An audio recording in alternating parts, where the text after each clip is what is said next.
Good morning, everyone, and welcome to a Moose Minute Project on a Wednesday morning, looking at a high of 48 today here in southern Wisconsin.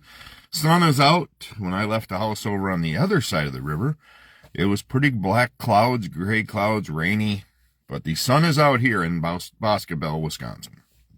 So, what do we need to do? Got notified last night. Another young person took their life.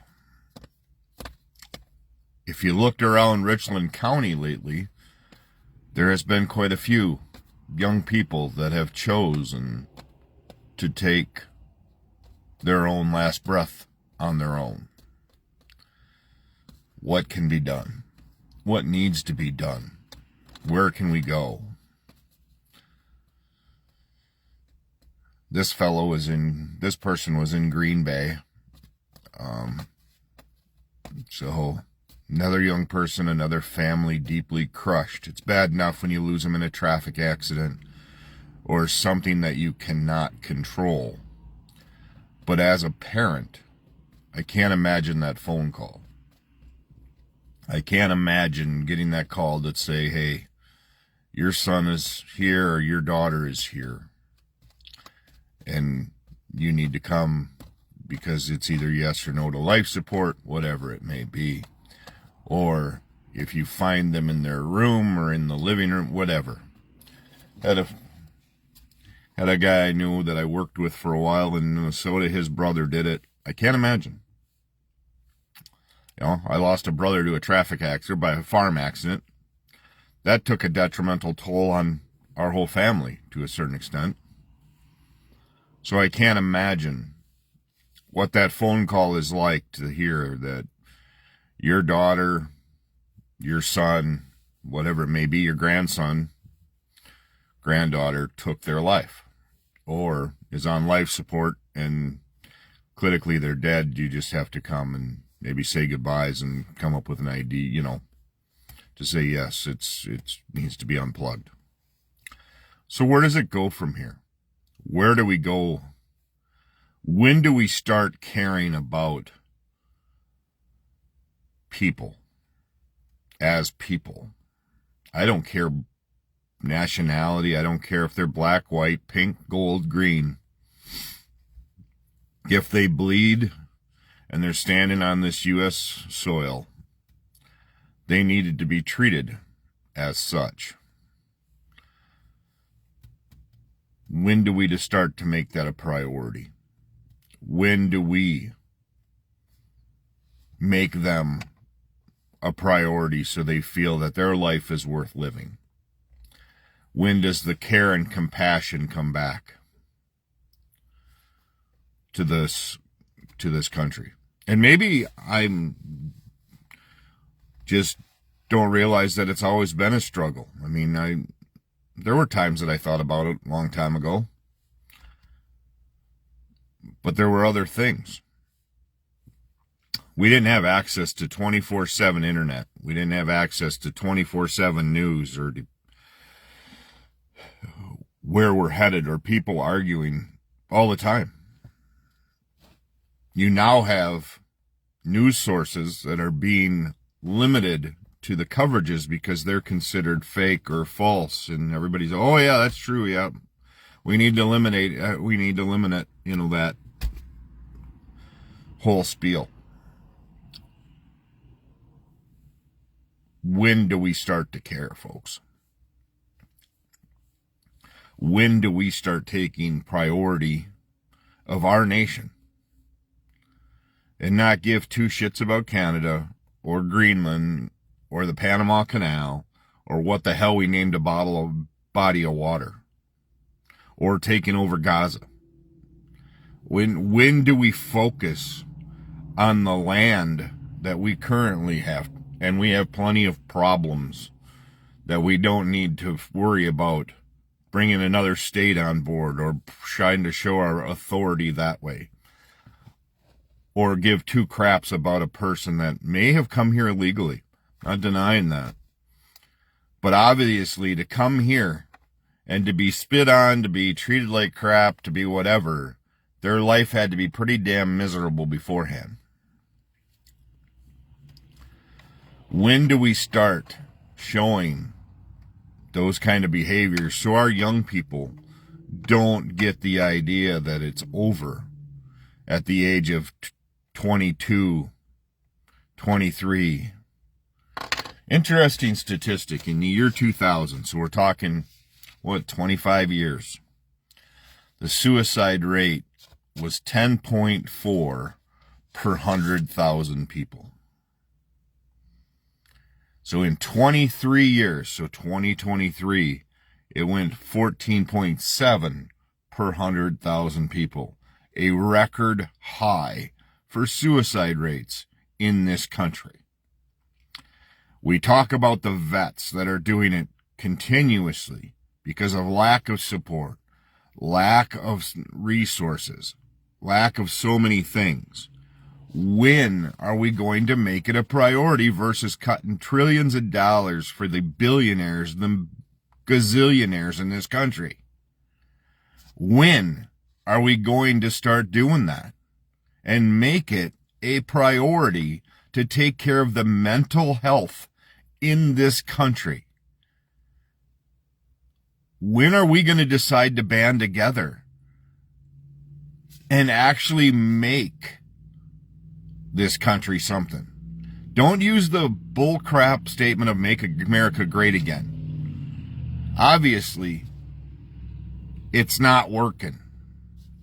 When we have record high suicide rates, we have record high people struggling from mental health, and people laughing about it all the time. We have children that haven't even graduated high school yet, giving up on life and saying enough's enough.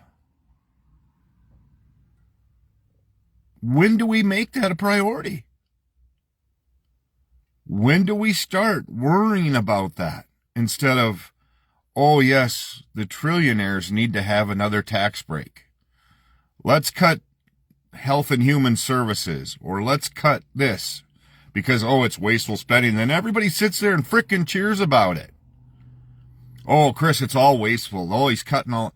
There's not been one game plan announced to anybody on these cuts. They're just cutting. Okay? So if you take your pig to a butcher, do you just show up there and throw it on a table and just tell him to start cutting away? And pick up whatever he decided you need to have? Or if you drop off your beef to him, can he just cut it to whatever hell he wants and just give it back to you the fastest and easiest way? I'm not saying there's not waste. I'm not saying there's not things that need to be cut. But there's no game plan. Not one game plan has been shown to us as United States citizens of why these cuts are taking place. Except, oh, we got to cut the fat. And I'm not arguing that. But we have major things, such as this, that need to be plated and looked at, as in the health care of our seniors and our retirees. And then look at suicide rates of these that are now breaking record highs. It's gone up drastically in 23 years. At what point do we take responsibility and not worry about another country as far as occupying it? Is there countries that need our help? Damn right there is. And I'm okay giving it. But obviously there's a lot of people that aren't. And yeah, if you're going to give, I hear of a number yesterday that Nancy Pelosi got X amount of numbers and whatever for, yep, I agree that shouldn't have happened. But you know what? Both sides of the aisle obviously gave in to do it. Unless I'm mistaken that somebody taught me wrong in politics in high school, I'm pretty sure it comes down to a vote. So that is where then, oh, we can mix the waters. Yes, we'll allow you to do that. But my friend over here needs money too, so we're going to say, okay, well, we'll concede to yours, but you give to mine. And now it's going to come back around and say, oh, this party did all of it. Oh, yeah. Bullshit. All it is have you ever watched the movies where they throw a flash bomb and then when the bomb goes off, they shoot everybody on the other side? That's basically what a lot of this is. They're just throwing flash bombs. And then everybody looks that way, and then the shit goes that way. It's time to wake up, folks. It really is. It is time to wake up and figure out how we can slow down this unrecord-breaking paces of suicide rates in the U.S. Again, went from 10.4 per 100,000 in 2000. In 23 years now, it's 14.7 per 100,000. What's really odd is, and I don't think it's odd for me, is that in 22, the age group that had the most suicides was 85 and older. And I have a feeling I understand why. Health diagnoses to lack of respect shown, lack of respect given, care and concern, expense coverages from healthcare. We need to pull our heads out of our asses and figure out what's going on, because suicide rates are only going to continue to climb, because quite honestly, every day is kind of dismal here for most people. Like I said, young man lost his life yesterday in Green Bay. Decided enough was enough. He was a campus student. We have lost enough young people around Richland County in the last short time at very young ages. What's kind of scary is in 2020, the second leading cause of death was suicide in the ages of 10 to 14. 10 to 14. And they said enough's enough. When the hell are we going to figure it out? And not worry about the damn billionaires that need to supposedly have all these tax cuts that they're going to trickle down the money to all the others. Anytime I've ever watched people become really successful in business and they make a ton of profit, I don't think they hand it, oh yeah, they have a bigger Christmas party. They may give a bigger flat screen TV away. Yep, they may give Christmas bonuses, but they're not trickling it down. These trillionaire guys aren't, these billionaire guys are not. These billionaire guys are not trickling it down. Okay? They're only finding out the next way to get their next thing cut. So then they don't have to pay as much for this or that. We need to start investing in healthcare. We need to start investing in mental health as well, and trying to figure out answers to why young people are losing hope. The vets, I don't want to say I understand, but they have served, they've gone through hell and back, and yet we've left them out to dry a lot of times too. So that suicide rate I understand. But these kids that are in college now, and a lot of them are that were locally, a few of them were from very good homes. And you go, well, maybe it was because they were in bad homes, or maybe they were this. No, don't think so.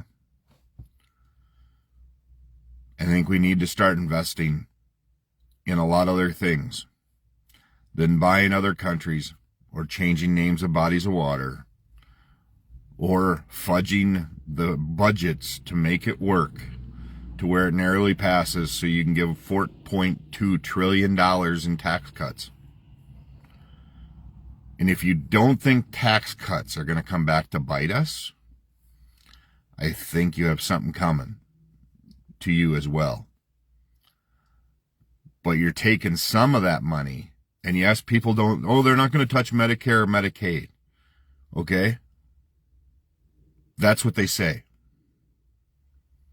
I don't believe one damn word any of them says.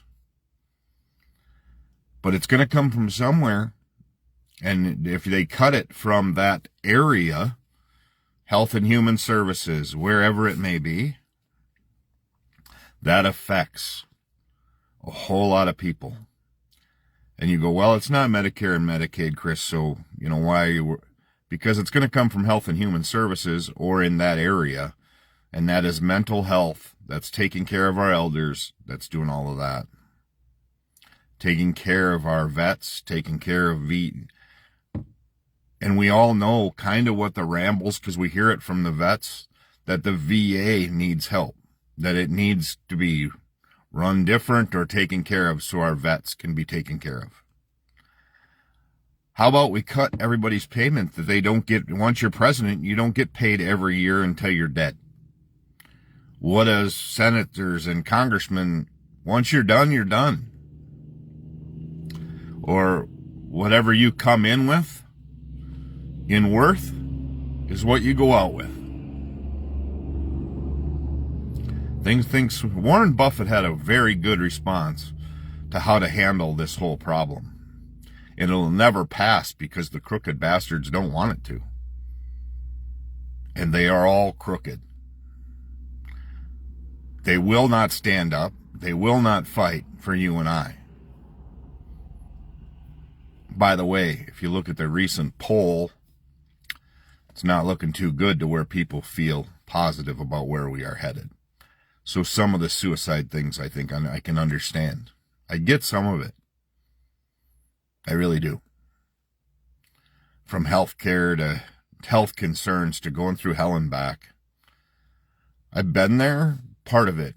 I've never had to go to battle. I never had to do that. But I had my stroke, had a grand mal seizure, Lyme's disease thing. So I've battled those. And to watch the money we spend in healthcare to stay healthy, there's a few things that we cut corners on because sometimes we just can't afford our pills, or we can't afford this, or we can't afford that. It's a pretty sad day. But yesterday it got to me thinking, after I heard about this young man in Green Bay, it's pretty sad that they've just decided to say enough's enough. It's time to figure it out, folks. It's time to start making some changes, and maybe we can use the examples that Wash and Sane is just to cut the fat. But I think in order to do that, you need to have a game plan. Like I said, you don't drop a pig or a cow off to the locker and then just come back and see what's left. You just can't. Or maybe I am just that dumb that I don't understand that you just go in and whack everybody's positions, whack a whole department at a time. Maybe I don't understand that, but I think I do. There's no game plan. And now I just heard we are going to sell $5 million gold cards to take over for the green card situation that I got to look more into. But if this is the case, it's really starting to show its ugly head as far as what money is going where. So, take time to bless somebody. Take time to really look around your scenarios. This one, nobody even had him on his radar. Nobody even had him on the radar for taking his life. This one hit close to home. So, take time to make sure your loved ones are okay. Take time to make the phone calls. Kids, if you're watching this and you have parents or grandparents, call them, touch base. Just say, hey, thinking about you today. Doesn't have to be every day, but put them in you all have smartphones. We all do. Put it in your calendar of I need to just call mom or I need to call dad, because there's days like right now that I would love to call my mom, but I can't make that phone call. I can't say, hey, how are you? How are things going? There's a day those phone calls won't happen, and they will be the worst day of all. So, take time to bless somebody today Take time to check on those around you to make sure, whether they're coworkers, who knows? You never know what battle people are going through. Make sure you do, especially if they work for you, make sure you know that they are okay. Because you don't want that phone call to say, hey, they're no longer here. Have a great day, folks. I'm sorry this one was pretty gloom, but I think it needed to be talked about. We need to turn the corner somewhere with mental health. We need to turn somewhere to show these kids there are things beyond and above and beyond. So there it is. That's the Moose Minute Project. I'll be back tomorrow morning with some big news as well. So hope you tune in. But for those of you that tune in and watch, thank you very much. I truly appreciate it. Have a great day.